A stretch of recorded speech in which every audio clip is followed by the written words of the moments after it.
You're listening to Financial Advisor Marketing, the best show on the planet for financial advisors who want to get more clients without all the stress. You're about to get the real scoop on everything from lead generation to closing the deal. James is the founder of theadvisorcoach.com, where you can find an entire suite of products designed to help financial advisors grow their businesses more rapidly than ever before. Now, here is your host, James Pollard. Financial advisors, welcome to another episode of the Financial Advisor Marketing Podcast. I hope you're enjoying your day. If you're listening on Monday morning, I hope you enjoyed your weekend. I have a guest this week. It's very rare that I do guests. I love doing them because it's a lot easier for me. I don't have to script out or make an outline. I can just have a conversation with someone, and that's a lot easier on my part. I have a great guest this week. It's Dave Yeske. He is the co-editor of the Psychology of Financial Planning from the CFP board. And the reason why I wanted to talk with him is because we're going to have a conversation about how financial advisors can apply the art and science of psychology to their practices to better serve their clients and to become better financial advisors. And I'm very interested to see how this is going to go because I have a pet love of psychology. If you've been listening to the Financial Advisor Marketing Podcast for a long time, you may have heard me mention that I have a bachelor's degree in psychology, and now I'm in marketing. And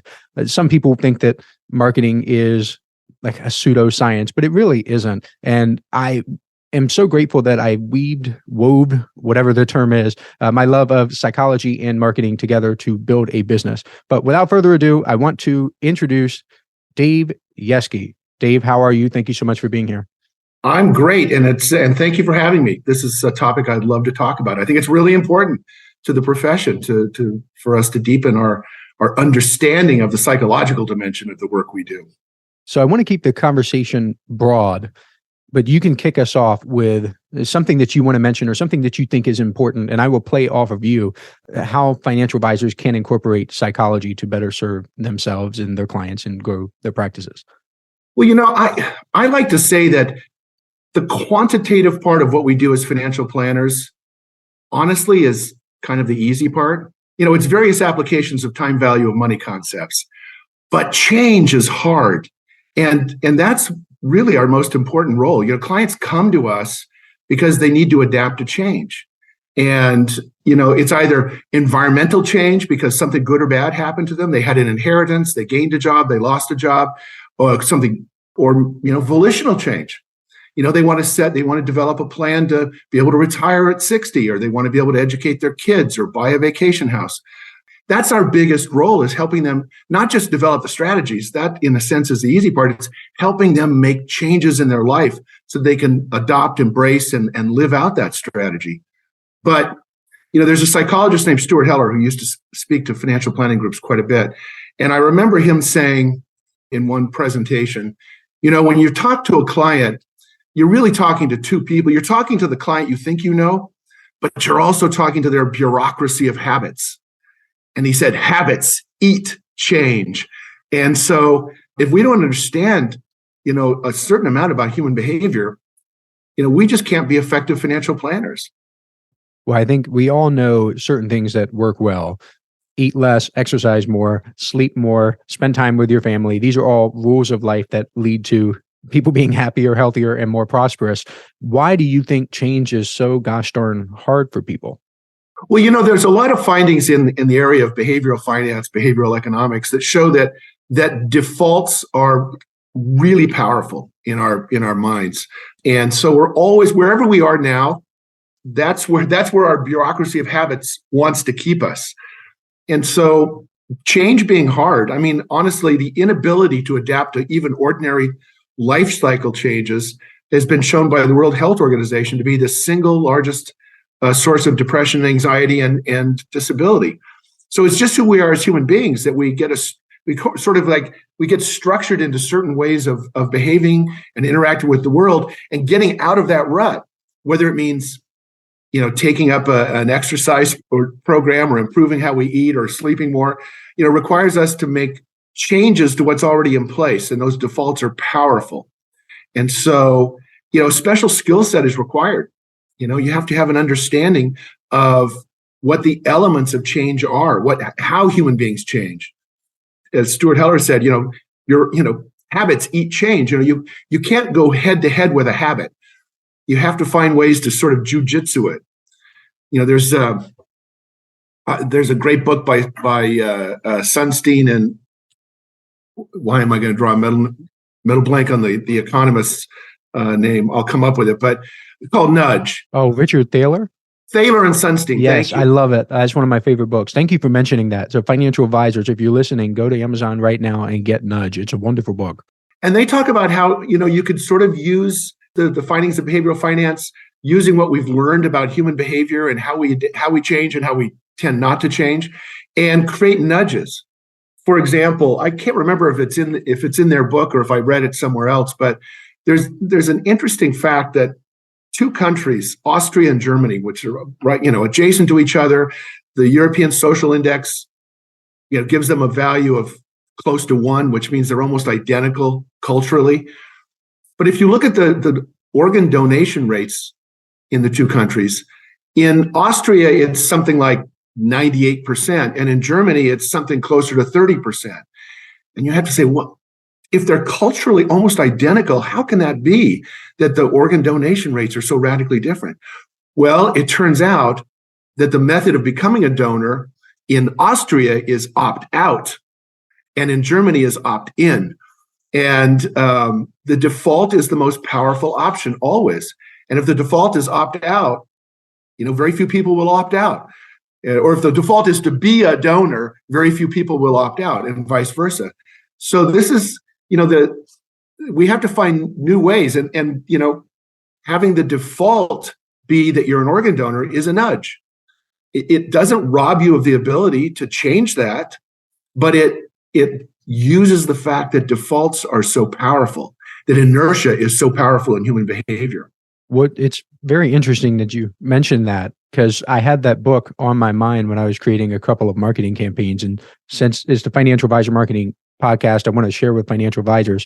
I had a brilliant idea that I would send people to a video directly, no email opt-in, nothing. I'm just like, go directly to this page and watch this video, thinking that because there's a lot less friction, that it would have better conversion rates and people would engage and so on and so forth. It flopped. It did not do very well at all compared to people who opted into a list and were nurtured after the fact and along the way. It's precisely because once you're in the email list, that is the default. The default is to continue hearing from me or the other person. I do have a question for you about when it comes to changing behavior in personal finance and financial planning. In your experience and in your knowledge, have you found that it is easier to change smaller habits in finance, or to do a large overhaul of someone's complete life where they say, I'm going to change everything, I'm going to make massive changes right away? Or is it better to just take something small? In my experience, the small incremental changes are the ones that are the most powerful. It's kind of like all the advice I get from health professionals and exercise professionals about losing all of my COVID pounds. I used to joke that I earned my COVID-19, but in reality, I think I earned about a COVID 35. So, I've been having a lot of conversations about that, and their advice, and it comes from obviously decades of experience on their part, and as well as research, is start small. Just go to the gym, go to the workout room, whatever. And even if you only go there for 10 minutes, the fact is you're creating a habit of going there. And eventually 10 minutes becomes a half an hour, becomes an hour, whatever. But the small incremental change there's less of a barrier to get over. And I find the same thing in financial planning.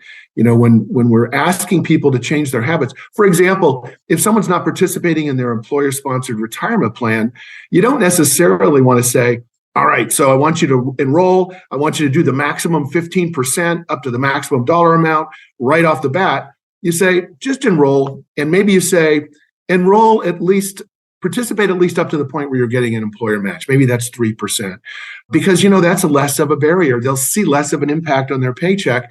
And then as they get raises in the future, you can encourage them before they acclimate to what that raise means for their lifestyle to maybe up at 1% or 2%. And actually, Thaler and Sunstein, they cite an example of some research that was done on that, where they talked employees into joining at a very minimal level. And then every time they got a raise, the default was that some fixed percentage of that raise automatically got added to their retirement savings. And they found that it was incredibly powerful. At the end of 5 years, the employees had saved vastly more than the control groups that they were looking at. So yeah. So anyway, I like to give the long answer to the short question, but. Well, I'm trying to think with financial advisors, they could use this to strengthen their marketing practices as well. I wonder if there's a way where they can ask for a small commitment from a prospective client, where they don't have to necessarily come for an hour-long meeting and bring this tax return and bring brokerage statements and bring everything that they have and get financially naked, is the phrase that I like to use with a person. I wonder if there are any small commitments. Have you seen that throughout the industry where financial planners and they ask for something small instead of, hey, sign up for this hour-long meeting with me? Well, we use certain, I'm going to name a name, and it's only because I happen to be familiar with what they do. But, we work with an organization called Money Quotient, and they've developed a lot of research-based instruments that advisors can use in interacting with clients and prospective clients. And one of the things I love is that they've got so many gradations. They have, for example, you can start out with what's called a financial satisfaction survey, which just is a list of 20 items that are elements of your financial life. And you just indicate with a checkbox how satisfied you are in each of those categories. Anybody can check a box. That's a really low entry point for someone. And we send it to prospective clients along with a life transition survey, which just says, I'm currently experiencing this, or I'm about to. And it could be like retirement or inheritance or having a child, whatever. And again, it's a very low threshold. We're not asking them to dig through their files and give us all of their financial information. We're just saying, check a few boxes. And it gives us immediate insight into what's important to them, what's going on in their life. And it gives us a little bit of a foothold to then have a larger conversation. But we're not asking them to really take a big lift right up front. People become more comfortable over time. And I found that to be true as well. That's why, in my experience with things like email marketing, I just mentioned that it works very well because it's just a small commitment and you have to opt out. So it's really 2 in 1. And I want to switch gears now because I would like to talk about some of the elements of psychology that financial advisors can implement, namely listening and improving their listening skills. Because I think if there was one thing that I would like to talk about with you and have takeaways for financial advisors, and the skill that I think they definitely need help with, and it's a skill that can transform their business, it's just becoming a better listener to both clients and prospective clients. Or do you have any takeaways or input about how financial advisors can become more effective listeners?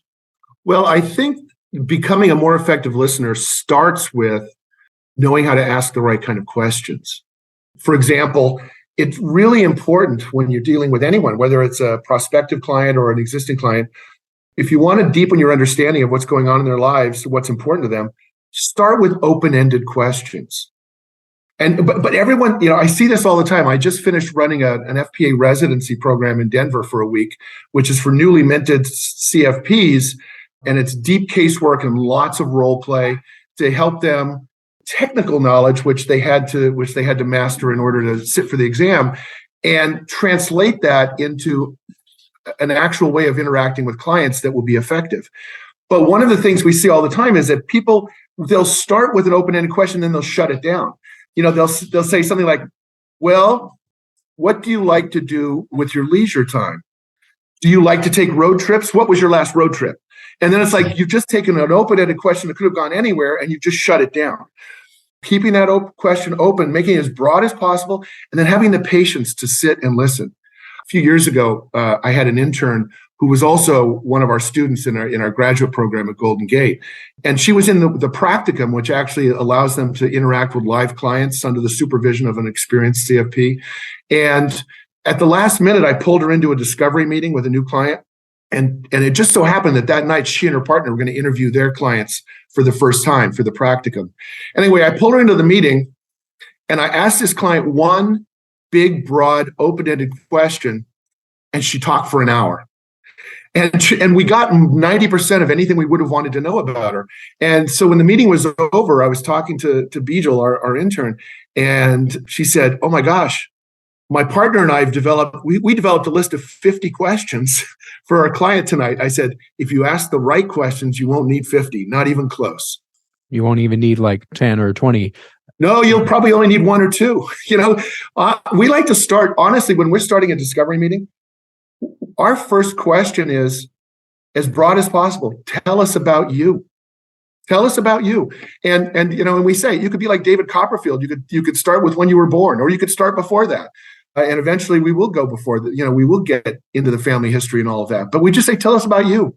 And everybody likes to talk about themselves.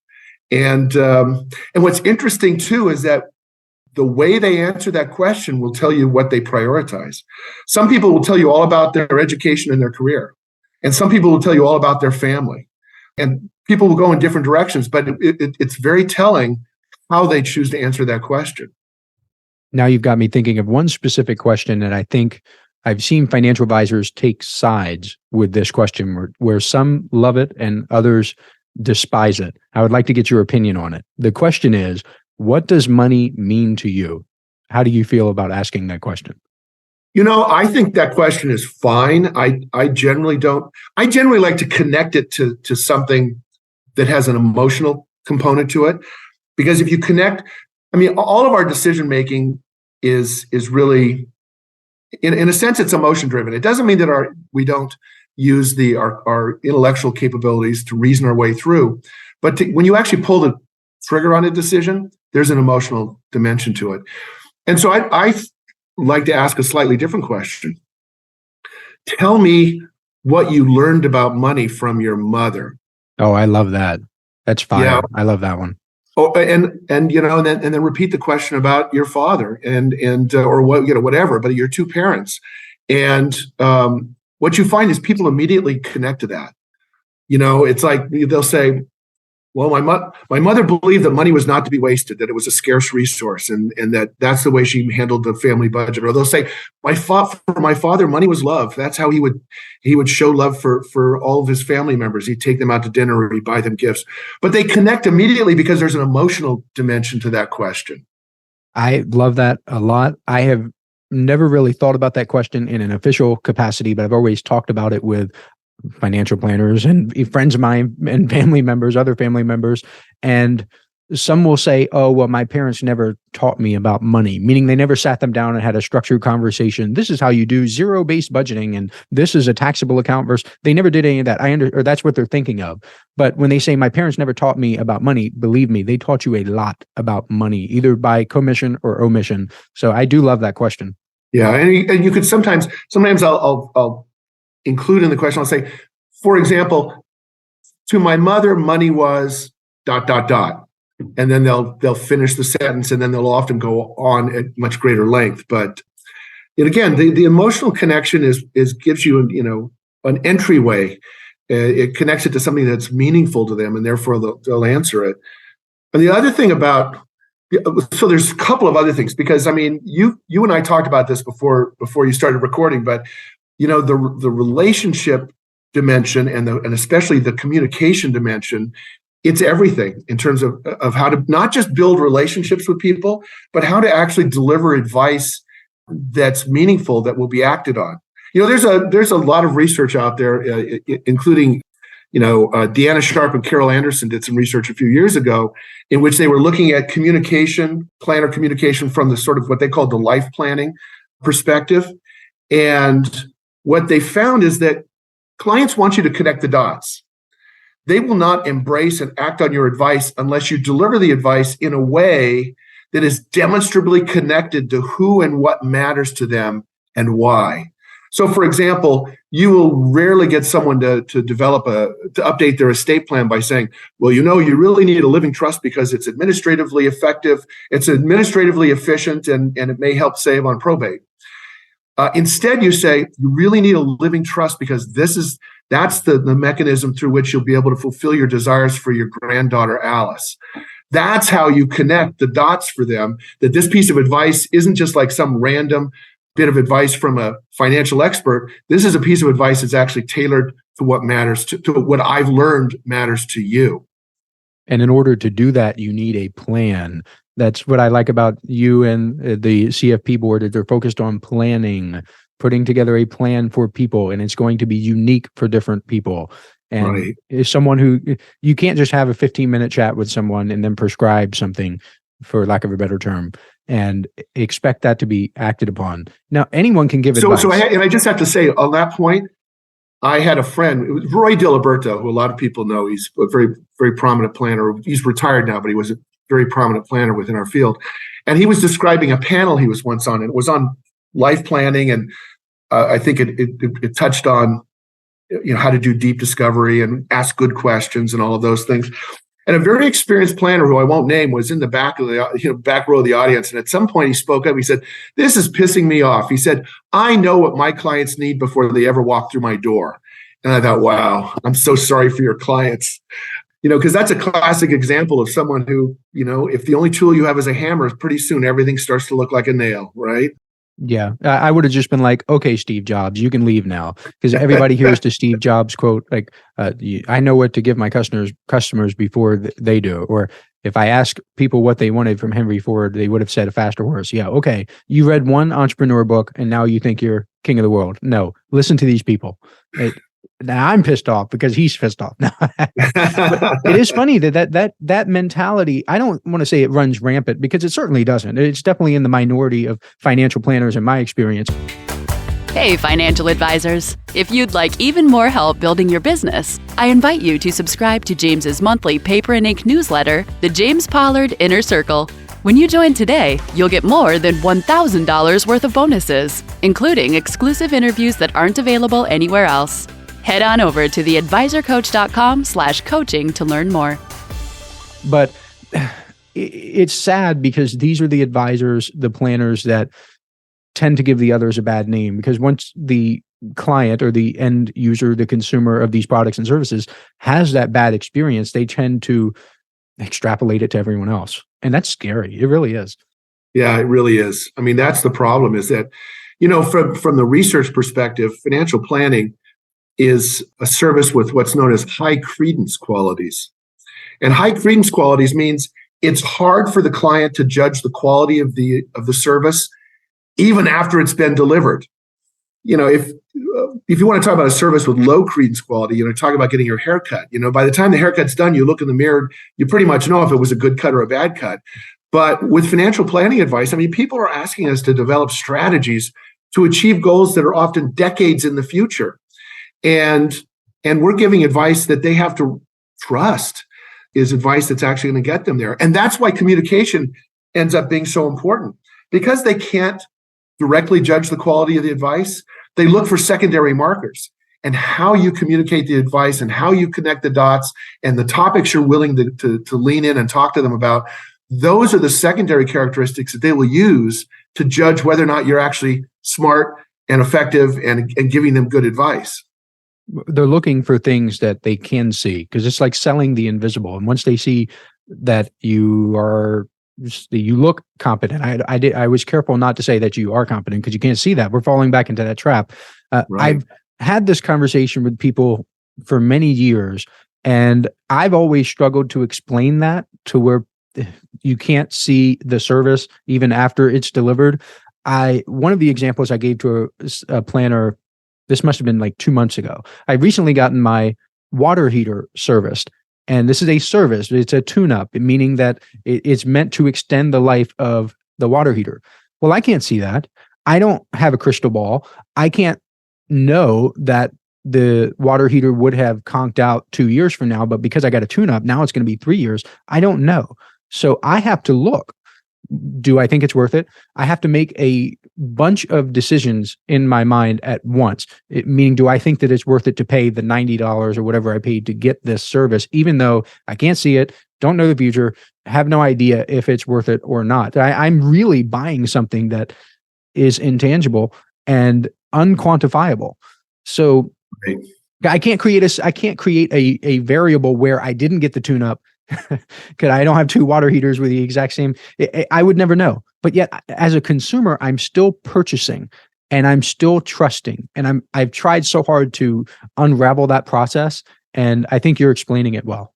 Well, and the thing is these secondary characteristics are really important. I mean, and this is an evolutionary thing. There's evolutionary biologists talk about there being sort of two fundamental methods that species use to select mates. One of them is to fight. That's the image you have of the mountain rams smashing up against each other, and the other one is shows of display, and that's like the peacock. Mm-hmm. When a peahen is choosing a mate, the peahen looks for the peacock with the biggest, most spectacular display. And here's the thing: that big display of tail feathers and all the rest, that is like that doesn't have survival value for that individual peacock. I mean, it's metabolically expensive. It doesn't hide you from predators. It doesn't make it easier for you to escape from predators. But what the peahen is looking at is any specimen who can generate that kind of a display must be physically healthy and therefore would be a good mate. And, human beings do the same thing. It's like when they're dealing with a financial planning firm. Well, do they always return my call within an hour? Do they always return my email within 12 hours or 24 hours? Do I get a birthday card every year that's been hand signed by everybody in the firm? And does it happen like clockwork? They look for all those secondary markers that say, wow, this organization's run like a strict military unit. Therefore, the things I can't see and can't understand must bring the same attention to detail to those as well.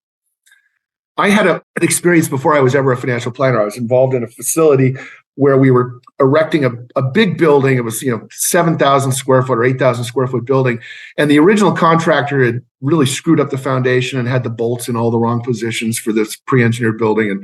And we finally had to call another firm that had been referred to us as being top notch. And I remember sitting in my office and having someone say, "Oh, they're arriving." And I looked out the window, and through the gates come this row of like 6 vehicles, and they're all painted the same color, and they've got the company logos, and the doors pop open, and everyone steps out wearing basically company uniforms with logos, and they go to work pulling out their tools, and they look like a military outfit. And I thought, oh, these guys look really efficient, like they really know what they're doing. They operate with precision. And it turned out they actually did. But we look for secondary markers when we're judging quality, and nowhere more than in financial planning. Fun fact about me. So I actually used to own and operate a janitorial services business. And I've been in the marketing role for so long, doing so many different things. I've worked at like casino marketing departments and and with financial advisors, and then janitorial services. I've had e-com and so on and so forth. But what's interesting is the janitorial services along this train of thought. It is something that can't be experienced until it's purchased, meaning you sign the contract. We did month to month. We didn't do like a year long or anything. But one of the things that we consistently got good feedback about was the fact that we had uniformed employees, meaning if someone was in the building, they saw the blue polo and everything, they love that. And if they had like a little badge or something, they would wear that too. Like medical facilities want you to wear that badge because you can't even. So that is a marker that they're seeing, oh, these people are uniformed. These people will be here at the same time. These people will respond to my messages, exactly what you're saying. So it is incredibly important. Another thing that's interesting, within financial advisor marketing, we have tested ads with videos with this microphone here. So this is a professional microphone versus the Blue Yeti. And I love the Blue Yeti. It's the little snowball microphone that a lot of people have it. And I used to use it. Myself I and other financial advisors tested video ads on Facebook and Twitter and LinkedIn, comparing the professional microphone versus the unprofessional microphone. And the conversions from the one with the professional microphone were much higher, significantly higher. And the only explanation, because they had the same outfits, they had the same background, they had the same script, it's because people trusted. People see this and they think of professional podcasters and Joe Rogan and the whole 9 yards. And it was so fascinating to see that made a difference. It doesn't surprise me at all. It's a secondary marker, as we've been discussing, and it's a powerful one, because that professional mic is an image that's burned in everyone's consciousness. They associate it with people who are seriously in the business of broadcasting in one form or another. One of the things that I have in my notes, because I don't have a lot of notes for this episode, and I'm thankful for that because we're actually able to have a conversation. There are some podcast episodes where they're a little more rigid. One of the notes that I have here for you is the strategic use of silence. And it says, rather than rush to a reaction to dissipate discomfort of bad news, the planner should sit with the news, giving the client space to say more or simply be present with the weight of new information. And this is a really sensitive topic because it deals with giving bad news. So are you saying just to tell someone bad stuff and then shut up?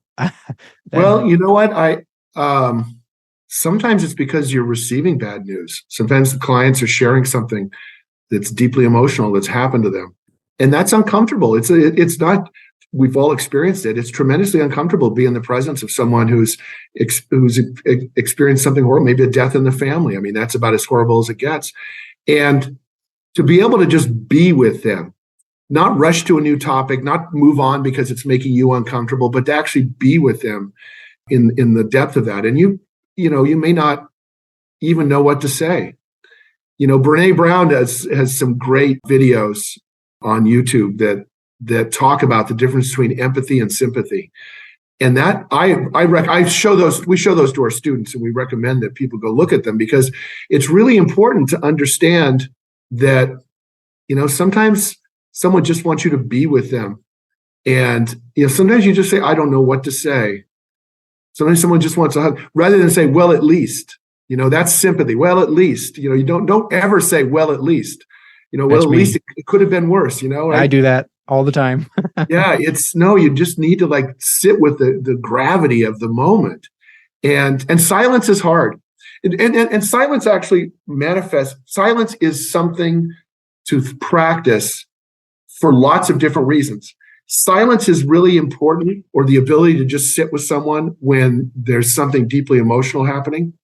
But silence is also a very powerful technique. I always hesitate to use the word technique because it always sounds manipulative, but it's a powerful way to be with clients just when you're trying to go deep with them. Sometimes you ask a question and someone thinks about it. They're taking your question very seriously. And this is where sometimes, the open-ended question gets shut down because, everyone is uncomfortable with silence. And so if there's 5 seconds of silence, you then modify the question. And if there's 5 more seconds of silence, you modify it further, rather than just sitting and allowing the client to take your question seriously and really go deep and think about how they're going to answer that. And practice talking to someone and actually sitting for a whole 30 seconds without saying something. It's hard. It's 30 seconds is like an eternity, but it's something to practice, to be able to actually sit there and not try and move things along, not try and fill the silence. We always want to fill the silence.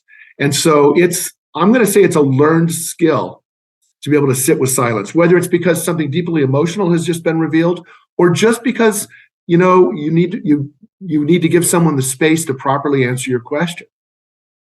And not everything. In fact, some of the most powerful questions don't even have a question mark after them.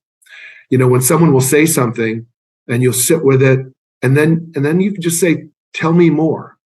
And there's been a lot of research that's shown that a statement like tell me more is much more powerful and less challenging than, well, why was that? Or why did you do that?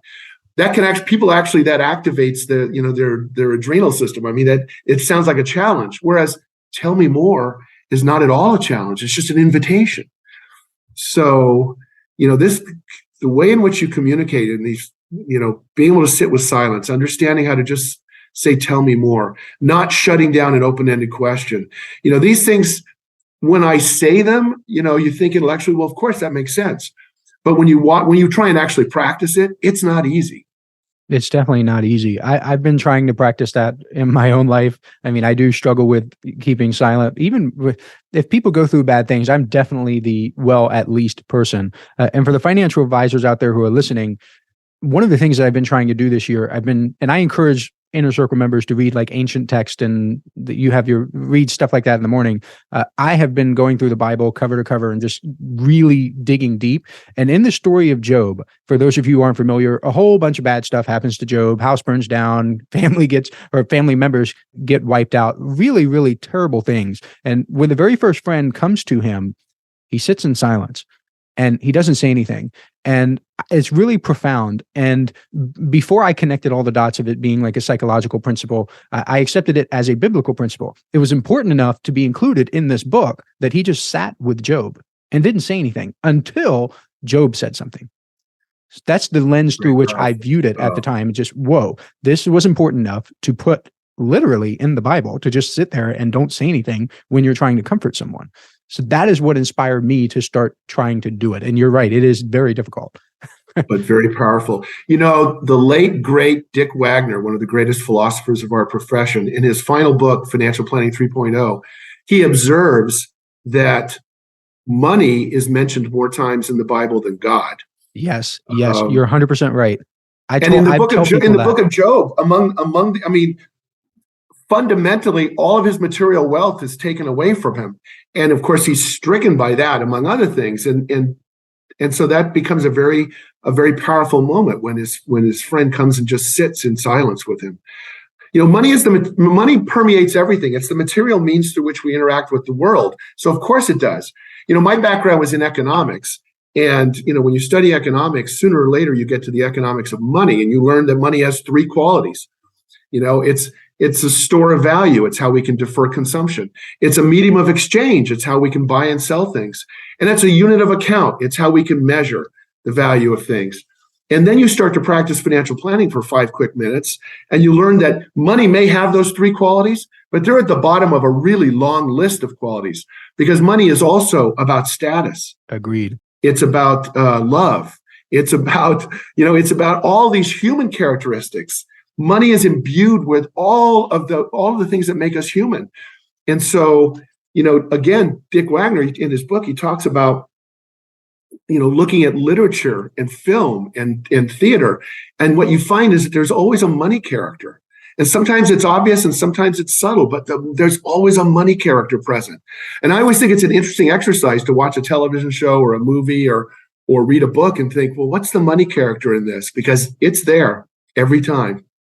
And I try to be more cognizant. Just like it permeates the Bible. Yes, I try to be more cognizant of that. And for people who have children, when they watch children's movies, they start to pick up on, if you're an adult today and you're watching Disney movies like Hercules from the 90s, or even earlier than that, Bambi, so on and so forth, you can begin to pick up on the subtle cues. Like, wait a minute, they're talking about money. You're completely right.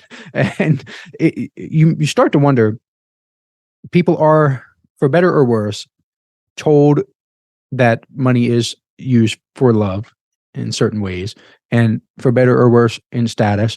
And it's important for financial advisors to recognize that within their clients, to try to draw out those emotions so they can effectively not only create a plan, but as we talked about in this show, get people to act out the plan. You have to connect it to even the most primal desires. Right. Yeah. If you can't connect it to who and what matters to them and why, they won't embrace it, they won't internalize it, and they won't act on it. Absolutely. So you have to understand how people and how their behaviors arise from these sort of really deep human sources within their psyche. And we're not trying to fix people. We're not psychologists, and we're not clinical psychologists or marriage and family counselors. We're not about fixing people. We're just about understanding enough about human psychology to be able to deliver effective advice effectively.